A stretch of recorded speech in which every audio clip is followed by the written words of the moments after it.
कानून वापस लेने के बाद ही आंदोलन खत्म होगा। किसान आंदोलन अब एक चक्कू है, खरबूजा गिरे तो खरबूजा कटे और चक्कू गिरे तो खरबूजा कटे। अब बीजेपी को कटना है, किसानों को आगे बढ़ना है, इसको कोई नहीं रोक सकता। अभी इनकी खट्टर सरकार जाने वाली है, हरियाणा की, बिहार की सरकार जाने वाली है। आने वाले समय में एक भी स्टेट में इनकी सरकार बनने का कोई चांस नहीं है। ये आरएसएस बीजेपी बचेगी जो इस किसानों के खिलाफ का एजेंडा लिए घूमती रहेगी।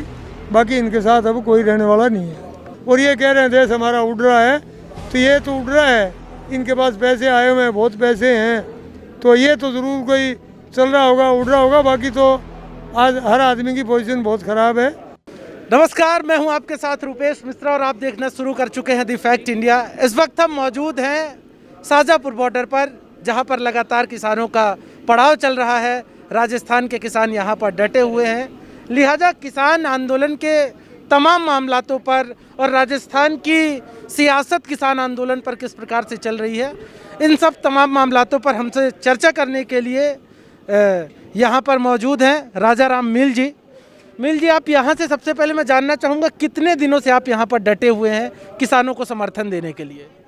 11 दिन हो गया आज मेरे को, मैं यहीं हूँ किसानों को समर्थन देने के लिए। 11 दिन से ही यहीं हूँ।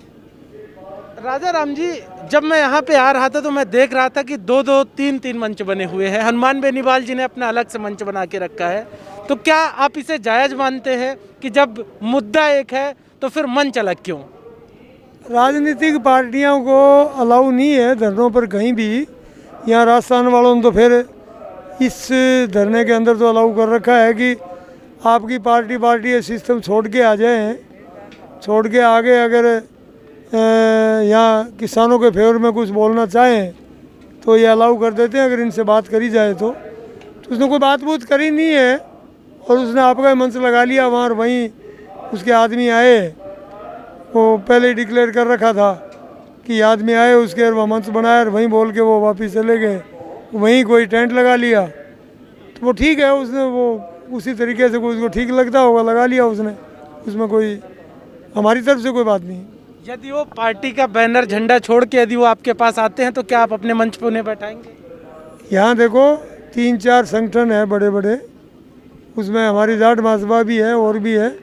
सबसे आगे कोई बात करे, वो बताए आपकी बात कि मैं ये करना चाहता हूँ, तो अगर उसमें हो जाता है तो कोई बुराई को नहीं, आ सकता है वो आए और इनसे अगर मंजूर हो जाएगा तो आगे बोल सकता है। राजा राम जी, केंद्रीय कृषि राज्य मंत्री हैं कैलाश चौधरी, जिन्होंने अभी हाल ही में बयान दिया और कहा कि इन कानूनों पर संशोधन तो संभव है, लेकिन यदि किसान ये सोच रहे हैं कि इसे वापस लिया जाए तो ऐसा हरगिज़ नहीं होगा। ऐसा है साहब, कैलाश चौधरी क्या कह रहे हैं उस बात की कोई वैल्यू नहीं है ज़्यादा, वो उसके हाथ में कुछ नहीं है। बाकी संशोधन से कोई मतलब है ही नहीं ना।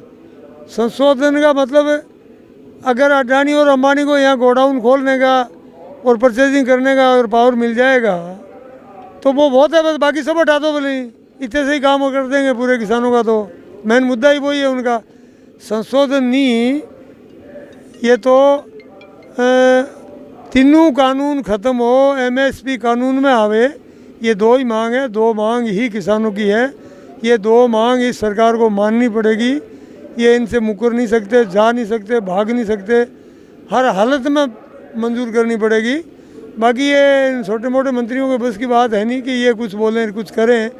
वो उनके एक एजेंडे में होगा कि हर आदमी एक ही बात बोले जाओ, एक ही बात बोले जाओ। ये पिछले 6 साल से इनकी जो बोल दिया सही, जो बोल दिया सही, वो पपड़ पी रही थी।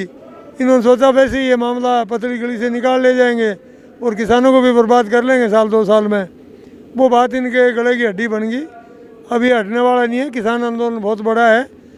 आज बीजेपी को छोड़ करके पूरे हिंदुस्तान का बच्चा आंदोलनकारियों के साथ में है, इनके साथ में है। इन 2 चीज़ों को वो हटाना चाहता है, 3 तो कानून वापस लेने का और एक एमएसपी कानून में लाने का। ये इस बात पे अडिग है, ये इस बात से जाने वाले नहीं है। चाहे बीजेपी कुछ भी करे, कैसे भी करे, ये कितना भी कहे, ये गुमराह कर दिया, उसने गुमराह कर दिया, ये गालियां किसानों को देते हैं, नाम विपक्ष का लेते हैं।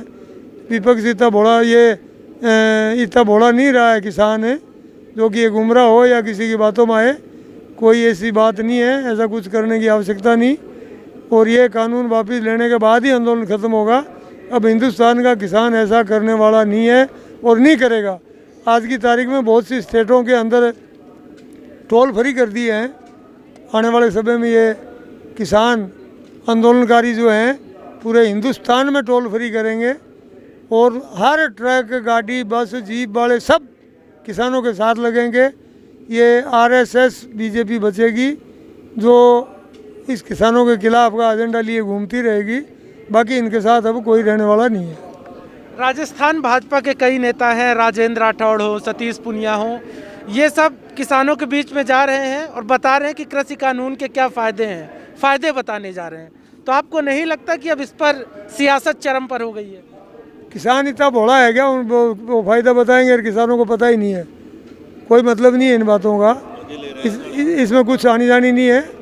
सब किसान समझते हैं, सब किसान जानते हैं, जानी जान है, किसान समझ गया। अब ये कुछ भी बोलें, कुछ भी करें, इनकी बात कोई नहीं सुनेगा। किसान आंदोलन अब एक चक्कू है, खरबूजा गिरे तो खरबूजा कटे और चक्कू गिरे तो खरबूजा कटे। अब बीजेपी को कटना है, किसानों को आगे बढ़ना है, इसको कोई नहीं रोक सकता। राजा राम जी, जो अभी राजस्थान में हाल ही में चुनाव हुए, निकाय चुनाव में जिस प्रकार से बीजेपी को झटका लगा, तो आपको ये लगता है कि जो किसानों की नाराजगी है इसी का परिणाम है ये? आने वाले समय में ये कह रहे थे पंचायत चुनाव में कि हमारा कानून पास हो गया, और ये अभी जो आप कह रहे हो झटका लगा, अभी और 12 जिलों के बचे हुए हैं। जिला परिषद का जो लगा जो आएगा उसमें देखना इनकी क्या पोजीशन होती है। अभी इनकी खट्टर सरकार जाने वाली है, हरियाणा की, बिहार की सरकार जाने वाली है। आने वाले समय में एक भी स्टेट में इनकी सरकार बनने का कोई चांस नहीं है। इनको जिंदा रहना है और आगे कुछ करना चाह रहे हैं, कर पाएंगे तो ये तीनों कानून वापस ले लें, एमएसपी कानून में ला दें तो इनके जिंदा रहेंगे, इनकी बात कोई बन सकती है। अदरवाइज अब आने वाले समय में आरएसएस का एजेंडा जो है, जो इनका एजेंडा था कि हमें आरएसएस इस देश में राज करे, अडानी अम्बानी मालिक हो, बाकी जनता इनकी नौकरी करे, ये सब बर्बाद हो जाए। एजुकेशन बहुत लो स्टोर पे चला गया। आज टोटल बिजनेस ख़त्म हो गए, बिल्डर्स बिजनेस ख़त्म हो गया, होटल्स ख़त्म हो बिजनेस ख़त्म हो गया, ट्रांसपोर्टेशन बर्बादी पे आ गया। कोई तो बिजनेस ऐसा नहीं है। सिनेमा बिजनेस टोटल ठप हो गया। कौन सा बिजनेस आज की तारीख में एक भी बता दो कि जो कोई बिजनेस चल रहा हो। और ये कह रहे हैं देश हमारा उड़ रहा है, तो ये तो उड़ रहा है, इनके पास पैसे आए हुए हैं, बहुत पैसे हैं, तो ये तो ज़रूर कोई चल रहा होगा, उड़ रहा होगा। बाकी तो आज हर आदमी की पोजीशन बहुत ख़राब है। किसान तो बहुत ख़राब है। किसान आपकी बात पर अडिग है, ये ज़मीन छोड़ने वाले नहीं है। ये काले कानून लागू नहीं होने देंगे, किसी भी कीमत में नहीं हो पाएगा। ये कुछ भी कर लें, ये समय बताएगा और इनको भुगतना पड़ेगा। ये प्याज भी खाएंगे, जूते भी खाएंगे। उस बात से बचना हो तो इमीडिएट ये जो 0 डिग्री में बैठे हैं किसान, इनको जाने का मौका दे घर पे। 3 काले कानून वापस ले लें और वो ये एमएसपी जो है वो कानून में लेके आ जाएं। और हम जब तक ये पड़ाव रहेगा हम इनके साथ रहेंगे। हमारा आंदोलन के साथ हमारी जाट महासभा हो, हमारे साथी किसान भाई बंधु सब जो है रोज़ के 100, 200, 400 आते हैं। 100 खंड आदमी हमारे पास रुके हुए हैं यहाँ। हम परमानेंट यहीं रहेंगे, इनके साथ रहेंगे। प्रधानमंत्री मोदी का कहना है कि जो असली किसान है वो खेती बाड़ी में लगा हुआ है, उसको इस तरीके से आंदोलन करने की फुर्सत ही नहीं है।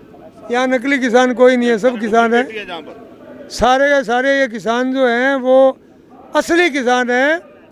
यहाँ ना तो कोई राजनेता है और ना कोई नकली किसान है। सब किसान है। नकली किसान वो ज़रूर है जो बीजेपी वाले बना के लाते हैं कृषि मंत्री के पास और वो बयान देते हैं कि किसानों को बहुत फ़ायदे हैं। वो नकली किसान है। नकली किसान बना करके लेके आते हैं। हमारे राजस्थान से भी एक दिन कोई अजमेर से खेत में से फ़ोटो लेके दिखा रहे थे कि ये किसान कह रहे हैं कि भाई किसानों को बहुत फ़ायदा है इन कानूनों से। वो नकली है, नकली बनाते हैं, नकली पैदा करते हैं। अब नकली बना नहीं चलेगा, असली चलेगा। लोग समझदार हैं, जानेंगे और किसानों में बहुत पढ़े लिखे हैं। अब वो बात नहीं रही जो कि बोला किसान है कोई बुला लेगा, फंसा लेगा, वो बात निकल चुकी पीछे। राजाराम जी, आपको नहीं लगता कि बीजेपी के नेता जो इस तरह के बयान देते हैं, वो ऐसे बयान देकर किसान आंदोलन में दो फाड़ करना चाहते हैं, फूट डालना चाहते हैं? वो कोई फाड़ भी होने वाली नहीं है। अब कोई फाड़ नहीं होगा, फाड़ होने के कोई चांस नहीं है, हो नहीं सकता। दो फाड़ क्या है, तो जो पार्टियां हैं वो भी अंदर आ रही है। कल कांग्रेस के दो विधायक यहाँ सारा कुछ छोड़ करके किसानों के फेवर में यहाँ भाषण दे के गए हैं। किसानों के फेवर में भाषण दे के गए, सब कुछ छोड़ के, झंडा डंडा पार्टी सब छोड़ के यहाँ बोल के गए। मौजूदा दो विधायक हैं। तो यहाँ तो आपको कहा ना, आरएसएस बीजेपी के अलावा पूरा हिंदुस्तान एक ही साइड में है, किसानों के साथ में है। राजाराम जी, मेरा अंतिम प्रश्न आपसे यह है कि दिल्ली कूच को लेकर आप लोगों ने क्या योजना बनाई है? क्या दिल्ली कूच करेंगे? ऐसा है, इनके पड़ाव 5-6 जगह हैं दिल्ली के कोनों पे, 5-6 जगह दिल्ली के कोनों पे हैं। ये सारे वहाँ से आदेश करेंगे।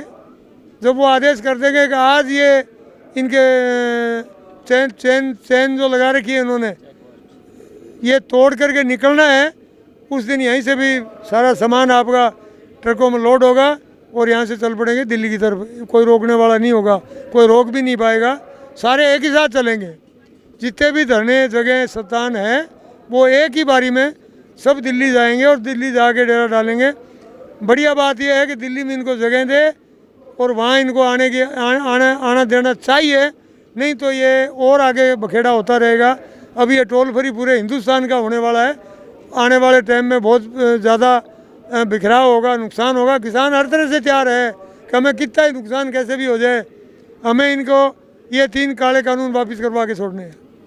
तो ये थे किसान नेता राजाराम मील जी, जिनका साफ तौर पे कहना था कि अब लड़ाई सिर्फ और सिर्फ आर पार की है और जब तक ये काले कानून वापस नहीं होते हैं तब तक आंदोलन लगातार जारी रहेगा। कैमरा पर्सन हेमंत के साथ मैं Rupesh Mishra, the fact India, Shajapur border.